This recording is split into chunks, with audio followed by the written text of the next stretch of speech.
Hey, welcome to Monday Morning Quarterback. Getting a little bit of a late start after the Thanksgiving weekend. It is November 27th, last week of November. We got a pretty busy week here on the economic calendar. Some market changing news will be coming out this week, and we've had a good run here, rates improving. Let's go ahead and let's take a look at the economic calendar here and see what we got going on this week. This morning we had new home sales come out. We got some treasury bonds coming out. Tomorrow we got Case-Shiller home price, FHA home price index, consumer confidence. Wednesday we have gross domestic product coming out. Thursday we had the Fed's favorite measure of inflation, PCE, coming out. The markets are anticipating a decrease, so a month over month consensus is about 0.1% increase in this. Last month was 0.4%, and a year over year decrease from 3.4% to 3.1%. So if we can get this, can certainly help us out with rates. Friday we have construction spending, and then of course Fed Chair Powell will be giving a speech 8 a.m. that could always move the markets. Let's take a look at what new home sales look like this morning. We got new home sales here, so month over month down 5.6%, but year over year we are up 17.7%. So that's a good increase there for us. Obviously, with the lack of inventory, we're seeing a lot of people move into new home sales. They're saying 7.8 months of supply, but they got 106,000 units that are not started. They got 257,000 units that are in construction. Only 76,000 units that are completed on new home sales. So the real number there is about a 1.3 month supply on the new home sales side of things. Let's jump over here and take a look at the markets this morning.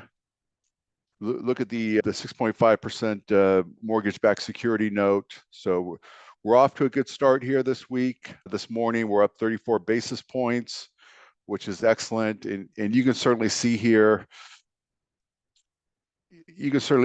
from September, we were running September down. I don't want to doodle, I want a straight line. I want this, give me a straight line. September down here to October, rates were definitely getting quite a bit worse. Since about October 26th, we've had a nice run here.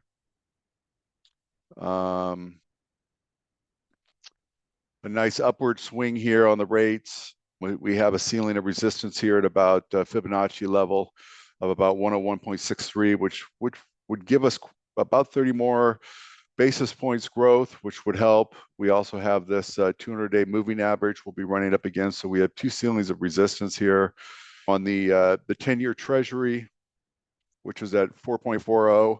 Now, traditionally, a 30-year mortgage rate is going to be around 2.5% higher than the 10-year Treasury.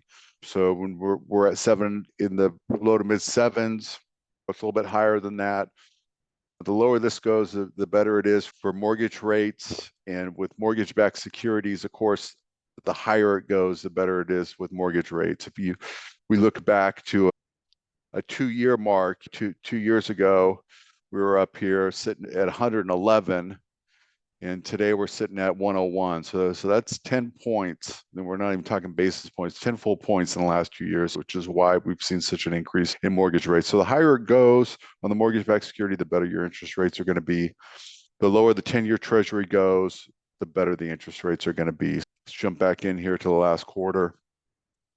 You can see this floor of resistance is 23.6 retracement, Fibonacci retracement level at 4.418 has been a strong floor of support that we've had problems breaking through. We've been bouncing off of this here since November 13th. Hopefully we can break down beneath it.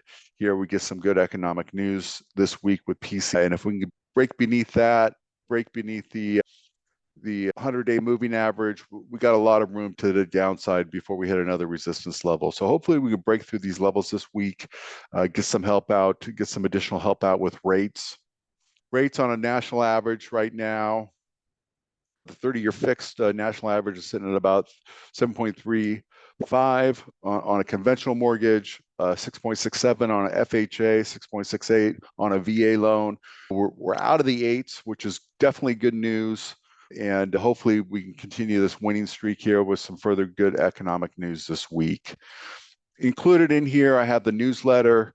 The newsletter, we didn't have a lot of economic data coming out last week, but there are infographics on existing home sales, commentary on jobless claims last week, and some great information here. Feel free to use these infographics on your social media to educate your buyers.